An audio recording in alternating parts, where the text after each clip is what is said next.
I avui, la vicepresidenta i consellera de Vivenda, Susana Camarero, ha afirmat que el nou decret de vivenda permetrà reactivar la vivenda protegida a la Comunitat Valenciana, responent a la demanda de vivenda existent de la ciutadania mitjançant la millora a l'accés i la regulació del preu de la vivenda, una norma molt esperada i més tenint en compte que, segons l'anàlisi efectuat per la Càtedra Observatori de la Vivenda de la Universitat Politècnica de València, la tendència a l'alça dels preus i l'augment d'habitants han afavorit un desplaçament dels veïns cap a les zones més allunyades al centre de la capital.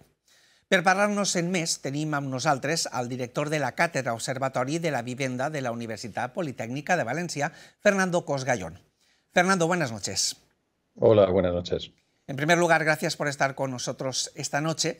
Y me gustaría empezar preguntándole por aquello que refleja la cátedra que usted dirige y que en los últimos años la capital valenciana ha experimentado una variación en la población que vive en el centro, motivada, entre otros factores, por el precio. ¿Qué otros factores afectan a este descenso? Bueno, el precio viene afectado por la escasez de oferta. Y esa escasez de oferta es mayor razón incluso que el precio, porque afecta no solo a la vivienda en compra, sino en alquiler. La otra razón es el flujo migratorio que está experimentando la ciudad, ¿no? que sobre todo en el último año, en el 2023, refleja ya valores que son determinantes para entender lo que está sucediendo. Tenemos un crecimiento vegetativo negativo, pero la llegada de extranjeros, lo vemos en todos los barrios, pues ha disparado las cifras demográficas de la ciudad.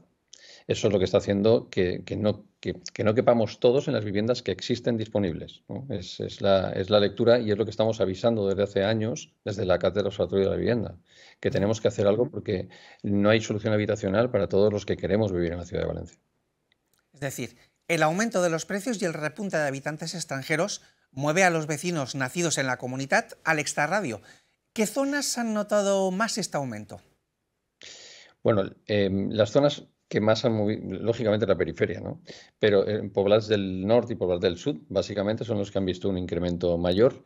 Y luego Quatre Carreres, que ahí es un tema algo diferente, porque en Quatre Carreres es donde se concentra prácticamente la construcción en los últimos años, ¿no? Por tanto, ahí se está generando un flujo de población que está entrando a vivir en viviendas que antes no existían. Los otros dos barrios están creciendo por vivienda en alquiler y vivienda de segunda mano, ¿no? Está también creciendo. ¿Por qué se están yendo del centro de la ciudad? No solamente por un tema de precios, sino porque no existen ofertas, ¿no? En cuanto a vivienda de obra nueva. En cuanto a alquileres, por supuesto, están prohibitivos en las zonas del centro. Tenemos Eixample con 1.900 euros de precio medio de alquiler al mes. Es una auténtica barbaridad. Y tenemos estos barrios que acabo de citar en los que podemos encontrarnos a 1.100 euros el metro, ¿no? Entonces, lógicamente, es un tema de renta lo que lleva a moverse hacia estos barrios, ¿no? Pero también, como digo, en el caso de Quatre Carreres no es así, sino es vivienda de obra nueva que ha permitido que haya gente que sí que está moviéndose a ese barrio. Antes comentaba en las nuevas medidas del gobierno valenciano anunciadas hoy por Susana Camarero con el fin de reactivar la vivienda de protección oficial no tan solo en Valencia, sino en toda la Comunidad Valenciana. ¿Cree usted que estas nuevas medidas favorecerán la vuelta de esa población, digámoslo así, obligada a vivir lejos del centro de Valencia? Bueno, los que hayan comprado no van a volver, obviamente, por lo menos a corto, pero los que están en alquiler, sí, ese es el reto. O sea, el reto es conseguir que esta gente que no le queda más remedio que vivir de alquiler, porque no hay ninguna opción de compra razonable, pueda tener viviendas asequibles. La vivienda asequible, hace 2 años lo publicamos en la cátedra, hicimos un informe que si todos los suelos públicos de la ciudad fueran construidos por viviendas protegidas, el precio bajaría entre un 25 y un 30% en la ciudad, que eso es muchísimo.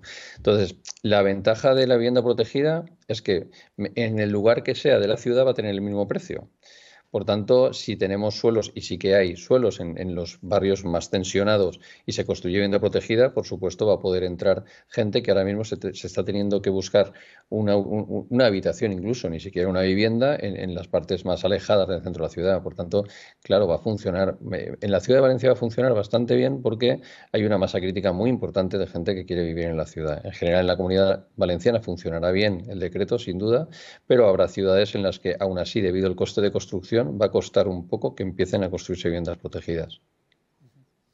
¿Cree usted, Fernando, que los apartamentos turísticos, ese afloramiento incontrolable de apartamentos turísticos, especialmente en zonas del centro de Valencia, también están influyendo negativamente. ¿Cree usted que se está legislando o se va a legislar adecuadamente o todavía falta mucho por mejorar ese sector?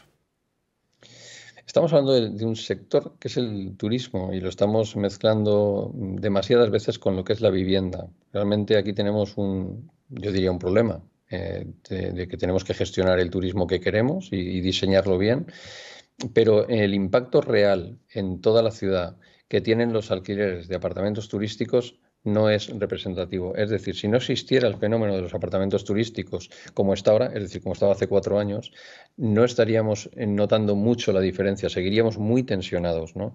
En determinados barrios como en el centro, ¿no?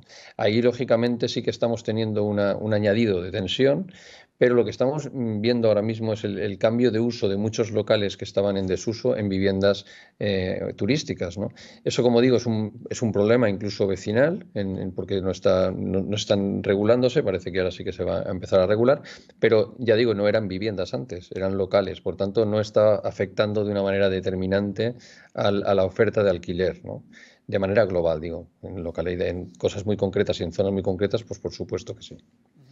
Fernando, volvamos un poco a las medidas de las que hablábamos hace un momento. ¿Cuál cree usted que podría ser una buena medida para destensionar el centro de Valencia y se recuperase un poco el número de población, ¿no? Ese número de población que se ha visto obligado a migrar al extrarradio?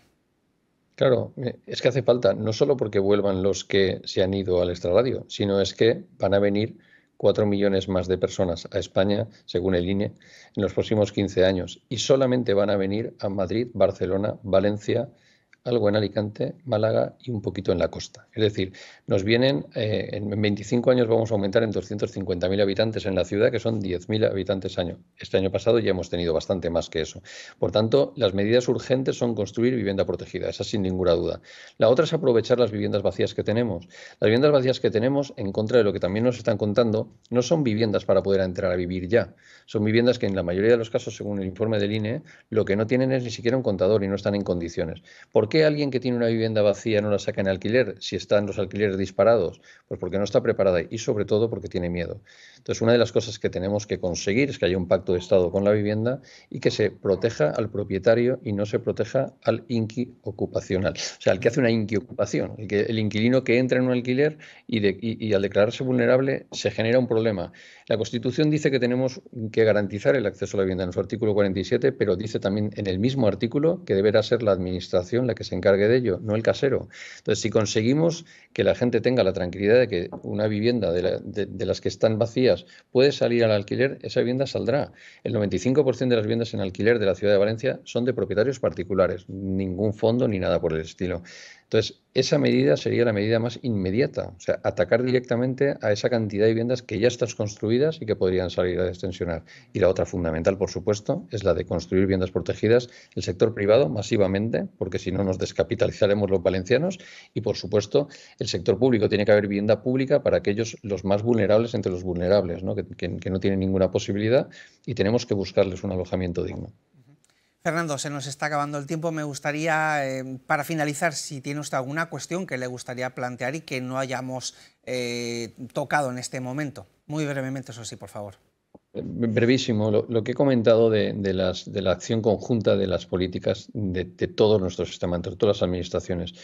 La política de la vivienda debe hacerse desde un punto de vista riguroso y justificándose con datos, no con sesgos que tenemos tanto de un lado como de otro, ¿no? Los datos están para hacerles caso. Llevamos muchos años anticipando que esto podía ser un problema y ahora tenemos un problema que puede derivar en algo mucho mayor si no le damos solución, que son los asentamientos informales de gente que no tenga donde vivir en la ciudad. Por tanto, que los políticos, por favor, se pongan de acuerdo unos con otros de todas las administraciones y actúen de manera urgente. Esa sería nuestra petición. Pues ahí queda dicho. Fernando Cosgallón, director de la Cátedra Observatorio de la Vivienda de la Universidad Politécnica de Valencia y director de la Escuela Técnica Superior de Ingeniería de Edificación, muchísimas gracias por haber estado hoy con nosotros en Noticias Comunitat Valenciana. Muchas gracias a vosotros. Gracias, buenas noches.